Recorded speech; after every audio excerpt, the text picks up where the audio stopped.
So we're building a toolkit now. We've had two different strategies, looking for themes through characters, looking for themes through the events of the text. Now we're going to talk about looking for themes through the text features. This is very much a higher level skill. So I want you to give it a go. It might be something you need a little support with, support for from a teacher. We're going to look at just a few text features because we haven't looked in detail about this concept of text features yet. We're going to focus on the title of your text. We're going to focus on the symbols and metaphors. And I'm also going to talk briefly about allusions, which I mentioned in an earlier lesson as well. Now, all of these features of a text are really important indicators as to what perhaps the writer, the editor, the publisher thinks are some of the themes of the text. So the title is obvious. You know what the title of a text is. Symbols. So this is where something has a deeper meaning. So I'm going to give you a really concrete example in a moment. I've got the snow globe there because that is a really key symbol in my text.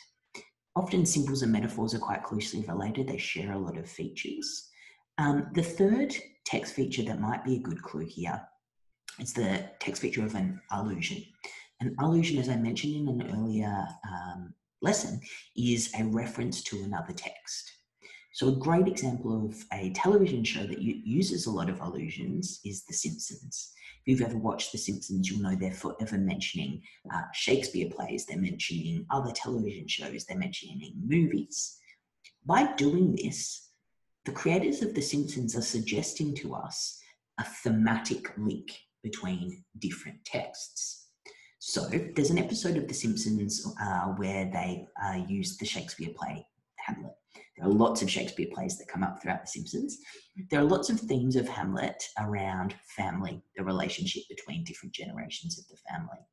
So by using or replaying the play Hamlet in The Simpsons, what they're doing is they're asking the audience to draw on knowledge they might already have about the themes of Hamlet. So those themes around betrayal and family. Using an allusion means that a writer is immediately asking us to reference what we know about the themes of another text. So if they use Hamlet in The Simpsons, they're immediately asking us to take all that knowledge and essentially download it. So we're immediately saying, okay, this episode of The Simpsons is about betrayal. It's about family. It's a really good shortcut that many writers will use to get us to deepen our understanding of the themes of the text. So let's have a look at an example. So the title of my text is Metal Fish Falling Snow. And what becomes apparent when you start reading this wonderful book is that those are two of the central symbols of the text. So immediately I've got an indicator here of how important the ideas associated to those symbols are to my understanding of the text. It's like the writer and the publisher have put it in neon lights for me. This is important. So the metal fish and the falling snow, the metal fish is a literal metal fish. The falling snow refers to a snow globe, as I had on my last slide.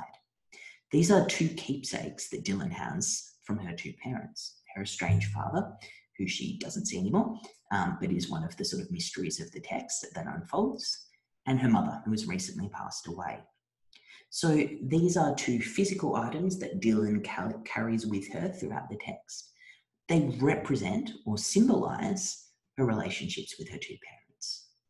So very clear to me from looking at that this idea of family and the importance of family, the trouble associated often with our families, is going to be a central theme of this text. It's in the title.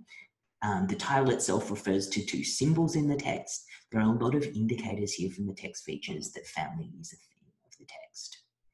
There are no notable allusions that fit in this book, but it may be something which comes up in the text that you were studying. So we're going to have a go at this. I want you to take the title of your text. I want you to think of any key symbols or metaphors.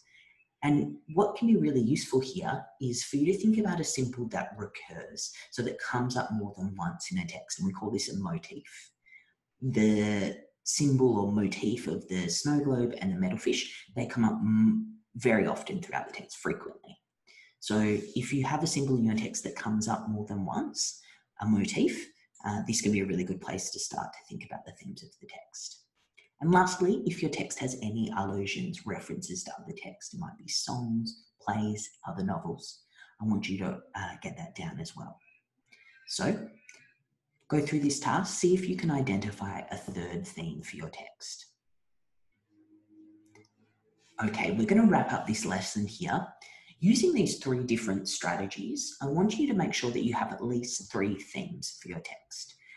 If you may need to repeat the same strategy twice, perhaps one of the strategies doesn't quite fit with your book, but I want you to make sure that you have at least three themes that you've identified for our work in the next couple of lessons. I'll talk to you very soon.